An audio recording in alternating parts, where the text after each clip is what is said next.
where best friends and next-door neighbors, Willow and Lillian, spill the tea on murder, mysteries, and other things that go bump in the night. So get your favorite teacup ready, and let's get into it.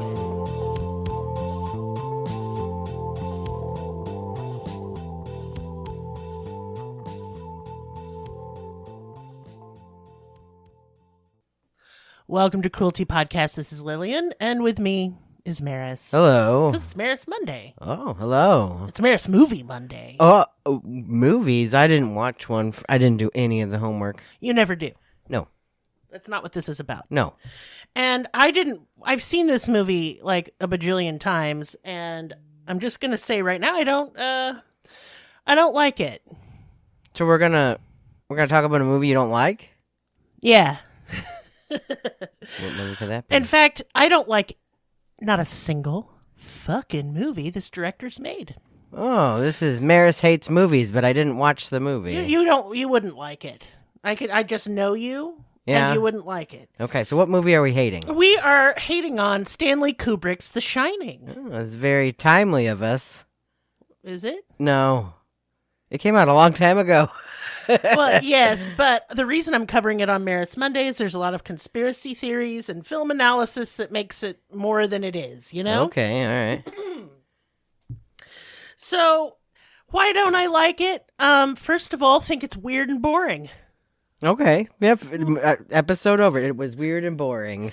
And I still think that. Okay. However, after doing a deep research analysis dive into this film, A film that you hate. sure, I Yeah. can appreciate things I don't like. Right.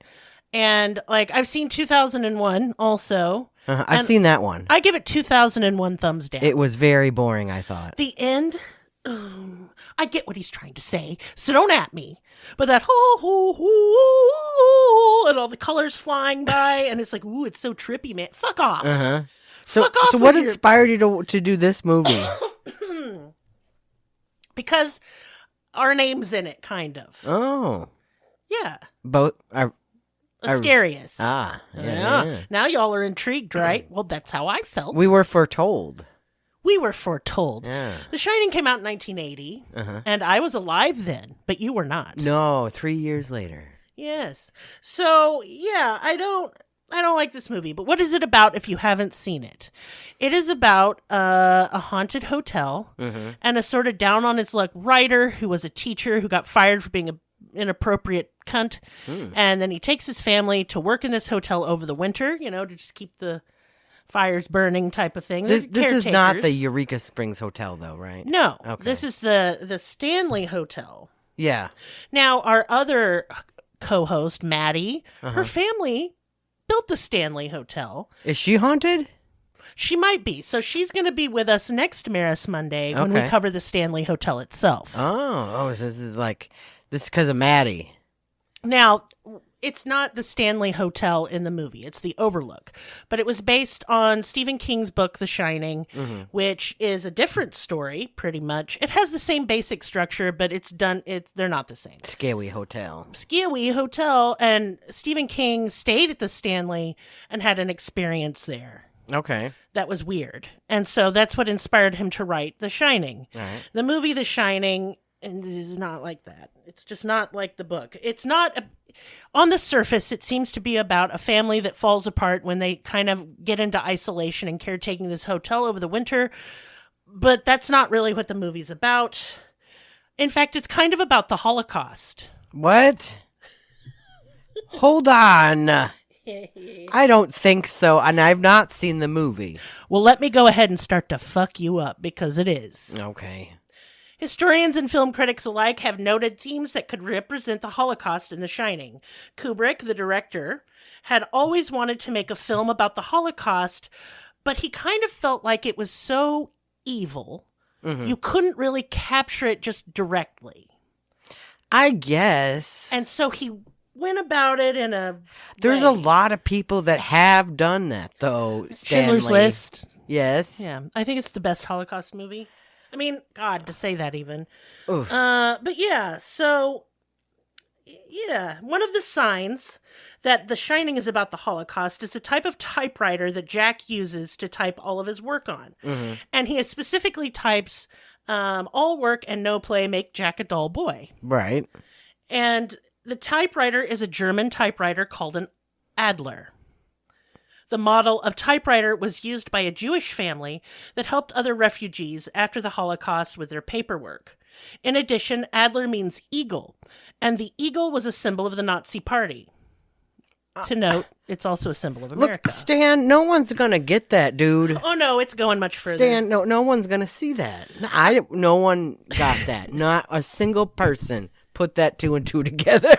But lots of people have. That's the point. Yeah. So another hint is the number 42, which appears many times in the film, beginning with an early shot of Danny Torrance, the little boy in the movie. There's a 42 on the shirt he's wearing. It was in 1942 the Nazis decided upon the final solution to exterminate all the Jews. Danny and Wendy watch a movie called The Summer of 42 in the lobby of the hotel on a TV that's not plugged in. Isn't that the answer to everything? The 42, like the joke? Yes, but 42 can also be a representative of oncoming evil and foreboding. So the answer to the universe was not a funny joke? It was The Holocaust. Yeah. No! No!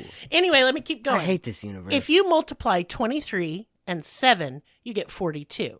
I mean, not 23, but if you multiply 2, 3, and 7, you get 42. I don't know. I don't do math. Room 237 is in the movie, and it has a rotting body of an old woman, and it is the catalyst for Jack going crazy.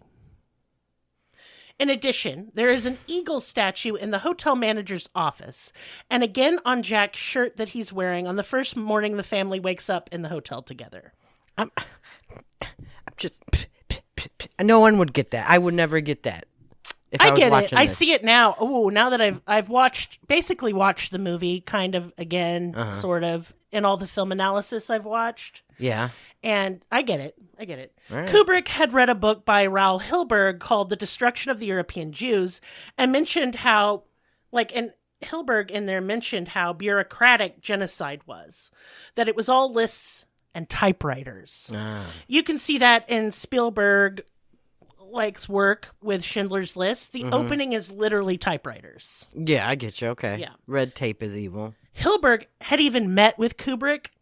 The typewriter also changes color to represent the sinking into darkness.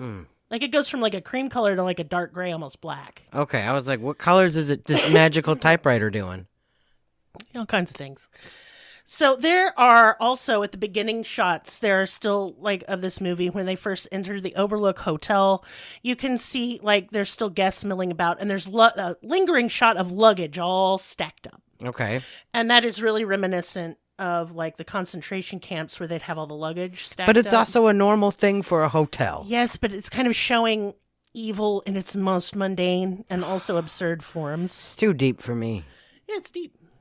So when Jack does the 3 little pig rhyme, there's a point in the movie where Wendy and Danny, the mother and child, are hiding from Jack, the father, because he's obviously gone insane and wants to kill them. Yeah. And he does the 3 little pig nursery rhyme. Okay. Right? It's important to note that this nursery rhyme was depicted as anti-Semitic in the 30s when Kubrick was a child. The wolf at the door was disguised as a Jew. And they play in the cartoons and stuff, and they play to decidedly Eastern European music. Even the nursery rhymes is evil? Of course. God! Gotta get them young. No, we don't. But it only isn't just about the Holocaust. Okay. And it's about the genocide of Native Americans as well. Everything's sad. So the movie is about Sort of. everything sad there No. ever was. I get what it is, and it's kind of I guess brilliant, but it's a bad movie. I don't know else how to describe it. It's a brilliant bad movie. It's a brilliantly bad movie. Yes. Now we're going to talk about people have always wondered if Stanley Kubrick used subliminal messaging in his movies. And the answer is yeah, a whole lot. So if you don't think that he had subliminal imagery, Think again. He was obsessed with it. Okay. When he made The Shining especially. With his previous films, he had kind of pushed the limits of what a director could do with the art of filmmaking at the time. With like 2001 and shit. Okay, and yeah. Clockwork Orange. Yeah. These were controversial movies when they came out. I've seen Clockwork Orange when I was in high school, and I remember being very disgusted and uncomfortable. It's supposed to make you feel that way, but Well, I it also did a just good don't job. fucking like it. I didn't like it either. I was like, oh, I read the never want to book. see that again. Which I did like, but I did didn't not like the film. Do that. I did not like it. So, with The Shining, he wanted to do something really different. He wanted it to be almost an entirely subliminal movie. He didn't even like the source material, which was a book by Stephen King. And I've read the book, and it's vastly different. I also don't like the book, P.S. Mm-hmm. Kubrick said that it was no literary masterpiece. And this caused a rift between him and Stephen King. Understandable. He was like, your book sucks, but I'm going to make the movie. Ha ha, I'll make it the way it's good. He was just using it. Well, It's like, that's a and I'll mean thing explain to this do. at the end of why he did this. But like, Stephen King was pissed. I would be too. And because also Stephen King said he was only going to sell the rights to The Shining if he could write the script. Uh-huh. But Stanley Kubrick was like, go fuck yourself. I'm writing the script. He could sue, couldn't he? He just didn't. He got a lot of money for it. He was broken on cocaine at the time. Understandable, Fuck understandable. Stephen King, overhyped. Sorry. Right. Send me hate mail. Don't care. Yeah. What are you going to do? Like, Stephen King's the greatest. Have your little opinion. Well, Stephen King is a billion trillionaire, so who cares what we think? Bingo. I'm a fucking loser. Why do you care? We're losers. Why do you don't care? I think the best book he wrote was Carrie, and everything else sucked. There you go. Eat shit. So, eventually Stephen King would go on to produce a made-for-TV version that was closer to the book, and guess what? That shit sucked too, Stephen King. Whoa. Sucked worse, actually, is stupid. Dang. Yeah, and Stephen King softened over the views of that, like, over the years, and he now thinks it's a masterpiece or whatever. You know, eat shit. Yeah. Shut up. For The Shining, Kubrick went to advertisers and asked what methods they used for subliminal messaging in commercials. Then he took what he learned and he used those methods in The Shining. There are hundreds of subliminal images. Oh, I'm not going to watch it for sure now. I don't want to be subliminal. Yeah, because most of them are darkly sexual. Oh, no. It becomes a story within the movie that there are ghosts and demons attracted to humans and that they're feeding off them in an almost vampiric sexual fashion. Okay. There's a lot going on in here. It's like several movies within a movie. Yeah, within I'm a movie getting type of annoyed thing. about it. Go on. Okay, so here's an example. When Jack meets the hotel manager, at the very beginning, the manager moves around to the side of his desk to shake Jack's hand. At that precise moment, his groin lines up with a paper tray on the desk, and it looks like he has an enormous boner. Oh. And yes, this was on purpose. And so there's something to note with Stanley Kubrick. He was nuts. Yeah. And with his editing and the way he shot movies, nothing is accidental. Nothing. Jeez, this guy needs to chill. He had, like, there was Guinness Book of World Records broken for how many times he made Shelley Duvall redo takes. Like, something like 170 times. Poor Shelley. Oh, he drove her to the point of madness and she never recovered. Oh. He's fuck him. Yeah. Basically. Yeah. The carpet in room 237 looks like a penis entering a vagina. Whoa. And it sure does. Whoa. And then here's another case of subliminal imagery. In the opening credits, right after Kubrick's name goes off the screen, you can see a picture to the left of him airbrushed into the clouds.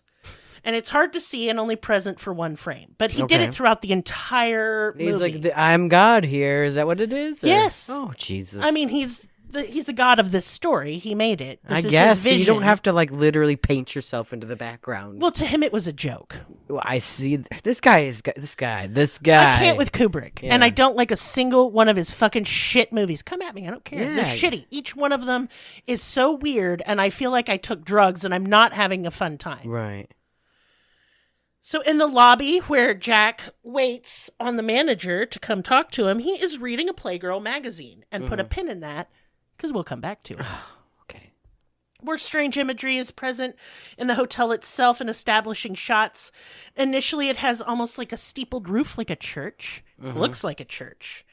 And when you see it later, that's no longer present. Doors lead to nowhere. Windows have no view of the outside. The elevator placements make no sense. It's as if the hotel is shifting and changing the entire time you watch the movie. I don't like that. It's supposed to represent liminal space, I think. Well, it did a good job, I guess, and I didn't see it. So people who play The Sims or Roblox or Minecraft have tried to recreate the Overlook Hotel from watching the movie. I bet it's you creepy can't, as hell. Yeah. because so many things just don't make sense. Right. But it's not supposed to. Yeah. Yeah. The manager's office at the beginning of the film appears to sit in the middle of the hotel. Yet there is a huge picture window with glaring white light and scraggly trees. It's a window that shouldn't be there. It makes no sense because there are hallways behind that office that the window should be looking into. Mm-hmm. Objects disappear in scenes frequently. A sticker of Dopey the Dwarf is on a bedroom door at the start of the film. In the same scene, it disappears. Okay. But there's a reason for this in this particular scene. It's Danny, and in the movie, he has an imaginary friend that he talks through with his finger, Tony. Okay. Red rum, Oh, right. that thing. Yeah. Anyway, at the start of the movie, Tony tells him that his dad is going to get this job at the hotel, and then he shows him a vision of the blood and the elevators. Okay. The famous scene, right? Yeah. Right after that, the image of the sticker, the Dopey sticker, vanishes because Danny's no longer an idiot. He knows. He knows what's going to happen. Yeah, okay. Yeah. There's another one where a chair is behind Jack in the hotel lobby, and in the same scene, it vanishes. And it's kind of a parody of horror films where ghosts move objects. This is to tell you that The Shining is more than a horror film. There's another scene where Shelley Duvall's character, Wendy, runs into the lobby, and it's full of cobwebs and skeletons, still wearing their nice clothes. Yeah. And it's so cheesy, but it's supposed to be, because it's telling you this isn't really a horror movie. Okay. The horror movie part is just a pastiche. It's a joke. It's a veneer. I see. Yeah. It's deeper than that. Yes, because it's talking about the Native American genocide. Oh, here we go. Okay, Yes. so we're gonna put all the sad stuff into one movie. That's right. Yeah. There are clear indigenous themes in the Overlook Hotel. Everything from patterns on rugs to motifs on moldings. There's even a huge painting over the fireplace of clearly Native American art. Okay. There is the when we go into the storeroom, when the family is shown around the hotel and taken into the kitchens, there is a Calumet brand baking powder in many shots, and their logo is an indigenous man with a feathered headdress. Like the Land O'Lakes. Yes, and I have that. I have an actual Calumet baking powder canister in my cabinet. Oh, right do now. we? Yes, we do. I'll show it to you after we're done. Okay. Additionally, Jack calls alcohol the white man's burden. And this is a nod to, of course, Rudyard Kipling. I don't know who the fuck that is. A poet and writer during the 1800s and shit. And basically said it was the white man's burden, if you're going to be an imperialist, to go and civilize the savage world. Oh, we're just so burdened, right. Well, Jack is the villain in this movie, and he would say that. Oh, right. Do you see what I'm saying? Yeah. This is about imperialism is evil. Okay. Period. Yeah. Kubrick hired a research team to study Native American history in Colorado, and they spent 3 months compiling their research about the history of the state, to the point that no one had even gone that in depth before, and we learned things from this. Historians learned. Yeah. Which I think is cool. The Shining plays out like a dream or a nightmare about the past. At the end of the movie, Danny steps in his own footprints in the snow. Okay. To backtrack, to trick his father, who's chasing him with an axe. But it's also to show that he is stepping back into the past, reflecting this, and thus escaping the doom of repeating it. Right. The hotel in the movie is said to have been built on a Native American burial ground. That's what the characters say. Yeah. And the scene with the blood and the elevators is the blood of these people.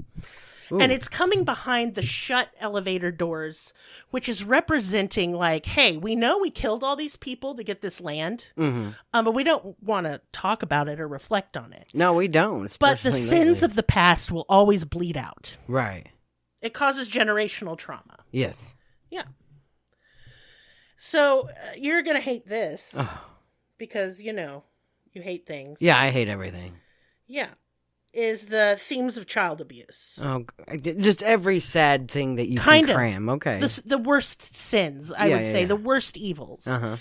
On the Playgirl magazine Jack is reading, there's an article about incest between parents and children. Oof. You can see it right on the cover. Okay. Jack admits to hurting Danny, which prompted him to quit drinking. Mm-hmm. In one scene, Danny is laying on a teddy bear blanket.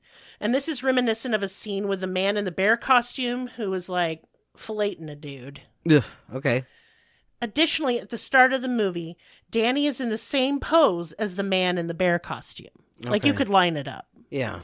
And it's to show that Jack is abusing his son in every way. Well, that's terrible. I hate that. I super don't want to watch this movie now. I knew you'd say that. So let's talk about the hedge maze. This is where we come in. Okay. I forgot about that. Yeah. So in the game room where Danny first meets the ghosts of the twin girls, there are posters behind the girls. Mm-hmm. One poster is a man who at first glance seems like he's skiing. But the hotel manager at the beginning says there's no skiing in that area. Mm-hmm. And the way the legs are bent, it looks like the knees are backwards, like a minotaur. Like a goat or something? Yes, which was a creature of Greek myth that had the head of a bull and lived in the center of a maze, like a labyrinth. Uh-huh. And his name was Asterius. That's me. That's me. That's me. On the opposite wall is a poster of a cowboy. Minotaur is cow plus man, cowboy. Oh, okay. And it's alluding to the maze that Danny is chased through at the end. Uh-huh. When the manager gives the family a tour, there's a photo of an indigenous man with a horned buffalo headdress, another nod to the Minotaur imagery. Right. As the manager talks while they pass this, he says royalty and stars have stayed in the hotel. The poster of the skier says monarch at the bottom, and Asterius means starry. Right. I know that because it's me.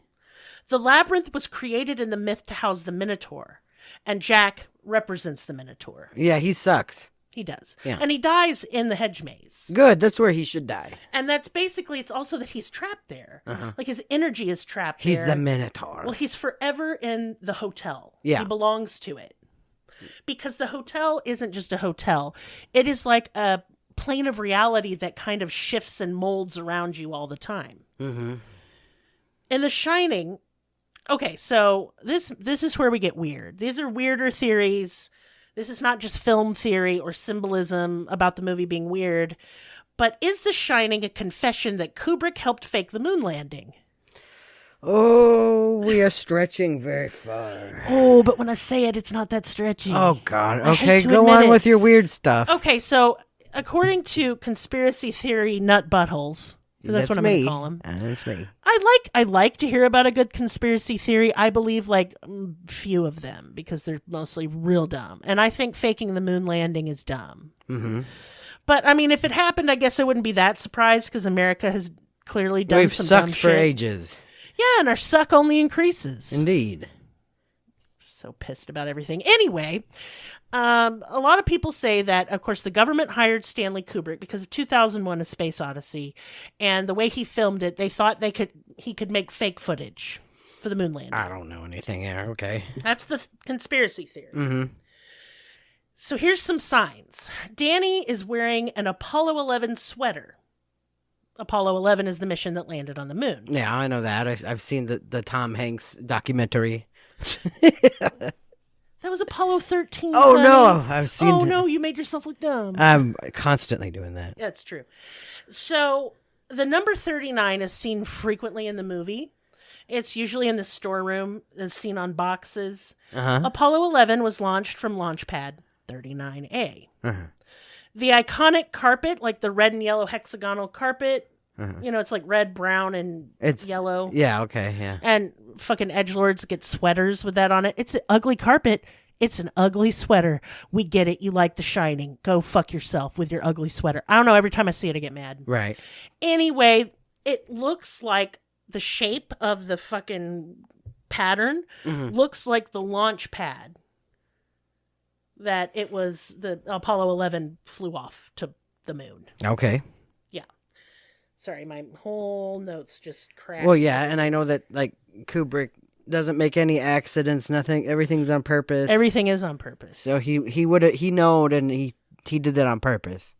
The movie is in part about a husband concealing truth from his wife, but he feels he has a duty and that she doesn't need to know these things. Mm-hmm. Is this like Kubrick acknowledging his work faking the moon landing was something he concealed from his wife? Don't know. In the book, the scariest room in the hotel was room 217, but Kubrick changed it to 237. The Timberline Hotel, where The Shining was filmed, asked Kubrick to change the room 217 to 237 because they thought guests wouldn't want to stay in it. Mm-hmm. Now, this is the room with the naked, rotting old lady ghost. Okay. But the Timberline never had a room 217. Never. Okay. So 237 represents the moon landing because back then, when this movie was filmed, we believed that it was 237,000 miles from the Earth, the moon. Okay. It's not. It's more like 239 and some change. Okay. Not a huge difference. No. Stephen King could not understand why Kubrick threw out so much of the source material, but he did. Right. In the film, Kubrick had a scene where a semi crushed a red Volkswagen Bug, which was the same exact car Stephen King drove at the time. He was slyly saying the movie wasn't about the book. Mm-hmm. And I believe that's true regardless of what take you have, but some people say he was saying there, this is about my confession. And Eyes Wide Shut was similar to that. Yeah. I'll be covering that too later. Oh, really? Yeah. I remember seeing it and I remember thinking, oh, this is bad. Like, it was just bad. It wasn't a good movie. All of his movies are just bad. Yeah. The acting is The acting was horrible. And you mean to tell me you made Shelley Duvall, like, do that 137 times? And you picked, like, clearly the worst one? Right. Like, what's going on? And these are not bad actors. Look, I fucking hate Tom Cruise, okay? Mm-hmm. And I'm not even sure I like Nicole Kidman. Mm-hmm. But they're both great actors. Right. And in that movie, no, they're not. They acted like wooden puppets. Like me, who is not a film scholar, I was like, this is not good. They're acting like this is their first time ever acting. Right? So bizarre. I don't know. Anyway, it's sort of like a fake movie about a fake, is what they're saying. Okay. And for the record, I don't believe the moon landing was faked, and I don't think The Shining is about that. I think it's about all this other weird stuff. I'll tell you what I think it's about at the end. Yeah. The Shining in this movie isn't about seeing into the future like it is in the book, but it's shining the light on the horrors of the past, shining a light on the atrocities we committed, even as we actively try to forget it, and how that erodes and destroys us, not only as a nation, but as human beings. Mm-hmm. In a way, The Shining is not a horror movie alone. It is a movie about evil and repeating the mistakes of the past. It's about genocide, which is the ultimate evil, and the cheesy moments reflect the wild absurdity of such evil because it's senseless and often silly. Yeah. It's silly to be racist, y'all. Yeah, agreed. Shit's dumb. Right. It's the masquerade of evil. Evil does not present itself like a little devil with horns and flames. Evil presents itself as an overweight 78-year-old man with lifts in his shoes who shits his pants. Right. And has a bad blowout. I don't know what's going on with his hair. Oh, he's mad about pronouns. But if you look at it, you think that's a clown. Uh-huh. You don't think that's evil. Right. When I look at Elon Musk, I don't immediately think, what an evil man. I think, what happened to your face and why do you look like an old lesbian? Right. But that's evil. Him jumping around and giving the Nazi salute is absurd. Uh-huh. But it is the masquerade of evil, the parade of it, too. That it proudly just is in plain sight and it doesn't even try to hide what it is. Right. And that is what The Shining is about. Yeah. Thank you. Shining a light on evil.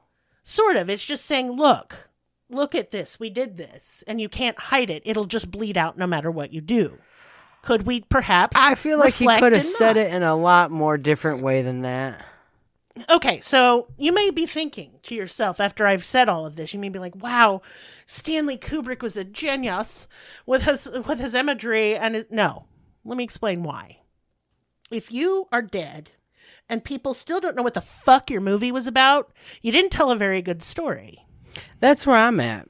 I'm saying if you're going to do a thing, like I'm going to make it about the Holocaust, then make it... Then make Schindler's List. You can't do all of it. Schindler's List is a great movie about evil.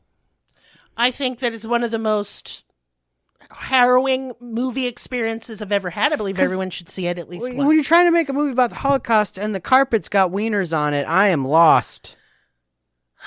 I know. It's okay, honey. Okay. I mean, I get what he was trying to go for. I get it, and I see it. I see it, and when you know, I think I'm going to give it another watch, because knowing that it's about evil, just evil itself, the evil of history, the evil of men parading around and masquerading itself, then I think it would seem more sinister. Yeah, okay, if it's all about all the evil there ever was. Yeah. Okay. And the absurdity of that evil, too. Yeah, I don't know. And how you sell your soul when we don't acknowledge the past. Yeah, I guess so. It's just too deep for me. I'm going to watch 90 Day Fiancé.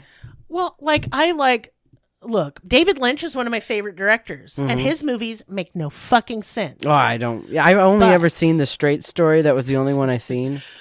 Mulholland Drive is one of my most favorite movies ever. But I will tell you this about David Lynch. He knows he's not really making a lot of sense. That's not the point.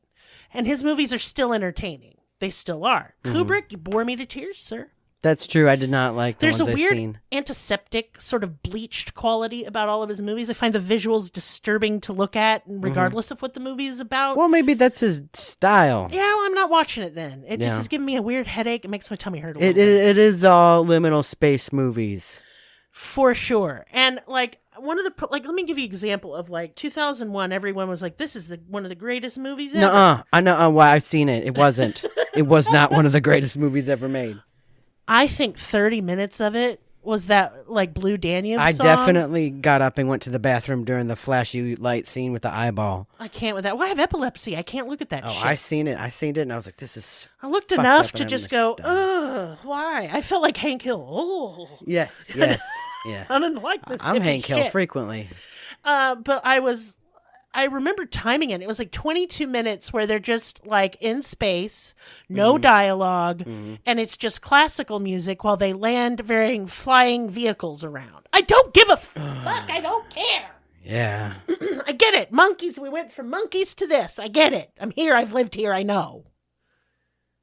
It's just so boring. Yeah. And then in A Clockwork Orange, I hated that movie. I'm just the oldest man in the whole world, and I seen that movie back in high school. I'm 42 now, and I'm mad about it, and it was a bad movie.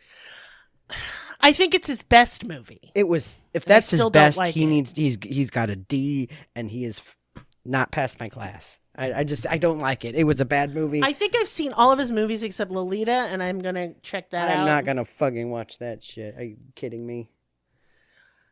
It's fine. No one's making you do anything. Good God. Y'all don't know what I have to go through. Yeah. Oh, okay. I just kind of wanted to do this before we went ahead and did the Stanley Hotel, which inspired the book The Shining, which then the movie. I get it. Stanley Kubrick kind of gave Stephen King the middle finger.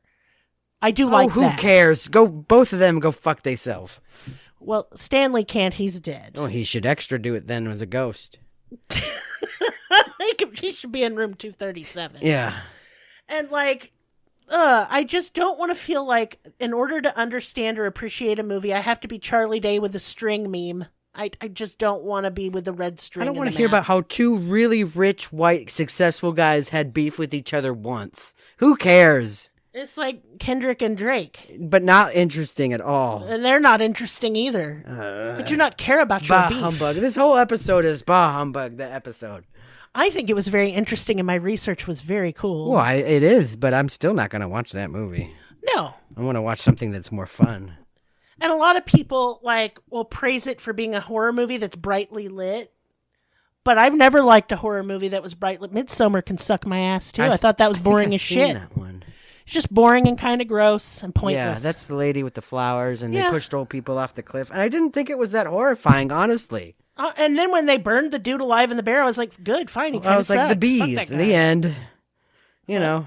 What? You know, like the guy with the bees, he put him in the thing and they light it on fire. There was no bees. Oh, I'm thinking of the Nicolas Cage one. You're thinking of The Wicker Man. It's pretty much the same movie. It kind of is, and it was clearly heavily inspired by that. Yeah, that's why I mixed them up. But like, it's Who Cares is the name of the movie. Who cares, indeed. I didn't care about any of those characters. Nope, didn't care about any of them. I was like, shove more old people off the cliff. To Ari maybe it solves all Aster, the problems. you just keep going downhill. Beau is Afraid was Beau is trash, and I'm never going to... That movie pissed me off. First 30 minutes, excellent. Rest of the movie, what the fuck am I watching? Hereditary, though, A+. I'm not real gonna good, watch real that scary. one Merris either. can't That watch was too freaks him out. scary. It is scary, though. Yeah. And that's what I want a horror movie to do. Is does The Shining scare me? And no. No. I just think, number one, why is Jack Nicholson being such a cheeseball in this fucking movie? Here's Johnny. Is that what he says, right? It is. Here's Johnny. Yeah. Yeah. And then the three little pigs. Ooh. It just seems... And the close-up on people's faces with their mouths open like they're screaming, but no sound is coming out. He does that like 4 times in it. And they're not scared anymore. I'm just like, well, that just looks stupid. This is stupid, and this is dumb. Do you think they make that carpet for people to buy that you can? I know they do. Oh my god! And people dry humping the ashes of this movie for the rest of all of eternity is quite annoying. Pick something else. Did someone like recommend this to you or something? No. Oh. I don't know what possesses me to do anything that I do. Right, because this is the first time we ever yelled about a movie. I know, but okay, so I'll explain. Okay. Excuse me. My allergies have been just fucked. Yeah. I don't want to talk about it. No. But anyway, I am big movie nerd. I love movies. Yeah. I love horror movies in particular. Mm-hmm. You wouldn't think so, by the way. I bitch about them, but I do like them. And so I've taken to having the hobby of watching deep film analysis. They're like 4 hours long. I would never do that for fun. It's so fun to me. No. I get so excited because I consider it an art and I appreciate it. Yeah. And it's not that I think, oh, God. And I know like when I say certain things are garbage poo movies and it makes people mad because they're like considered the best movies of all time. But I'm just really, who's enjoying this? I don't get it. That's okay. I do a podcast where I just talk about the TV I watch.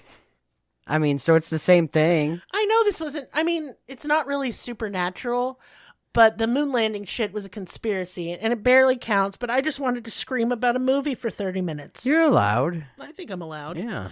Next Merris Monday, Maddie will be joining us. Oh, boy. Because we're going to be talking about the real Stanley Hotel. Yeah. That her family built. All right. And it's supposedly super fucking haunted, and it inspired Stephen King to write The Shining. I don't give a shit about Stephen King, but she loves Stephen King, so she can... Well, she can get defend made herself. fun of by me. That's what can happen. Yeah.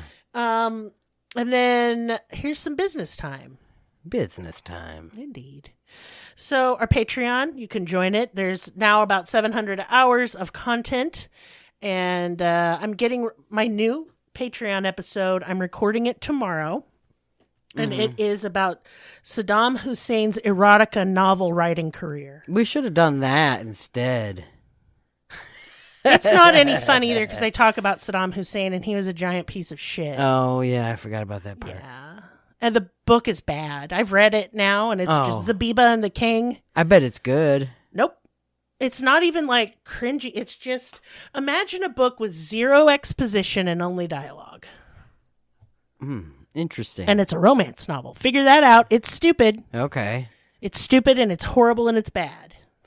Did he write it in English or? No, it's been translated. And you got to ask yourself, is it bad? Because it's just, I just can guarantee you it's bad. It doesn't matter what language it's in. Gotcha.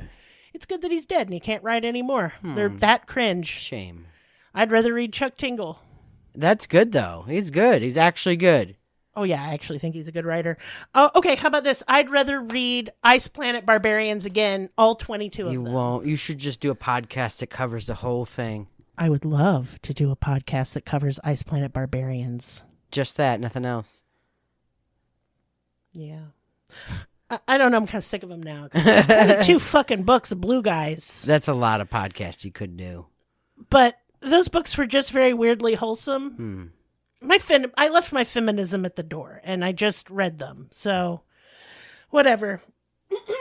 We have Patreon, like I said. We have merch. New merch is coming within, I want to say, like 3 or 4 days. Dang. I'm sorry, y'all. I'm choking to death. Anyway, Maddie's also a digital artist. Mm-hmm. She's worked on like big name projects and stuff. I'm not going to say because she signed NDAs.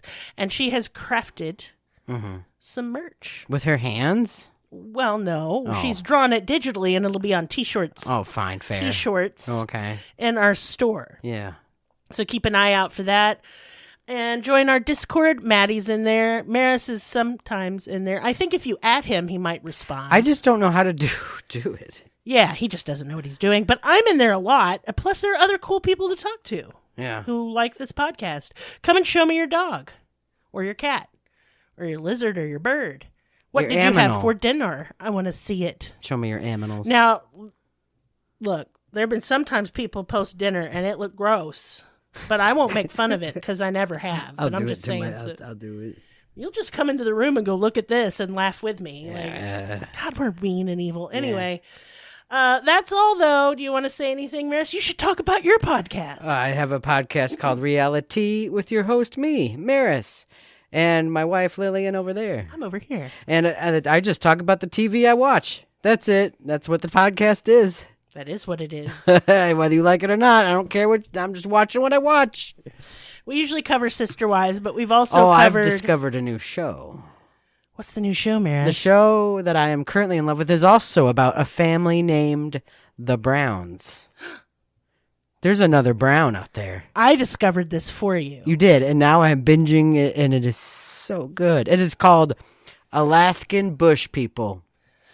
Oh, yeah, it's real. And you'd think it'd be kind of like the Survivor shows, No, which it's I not really like love that. Survivor shows. I haven't really covered them on the podcast I because... think we covered One Naked and Afraid. Yeah, but I have literally seen every Survivor show there ever was. He has. But now I'm watching the Alaskan Bush People, and it is a combination of Survivor show and trash family who don't know what they're doing.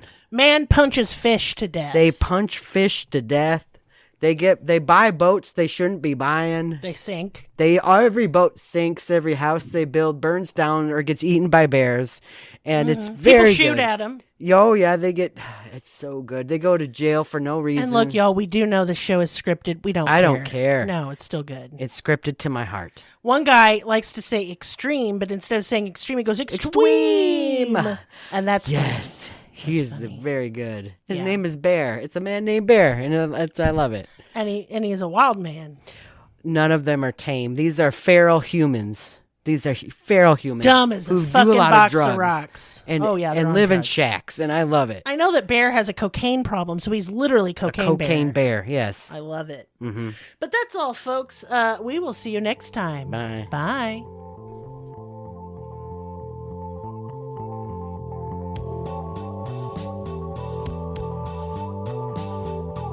Us on your social media platform of choice.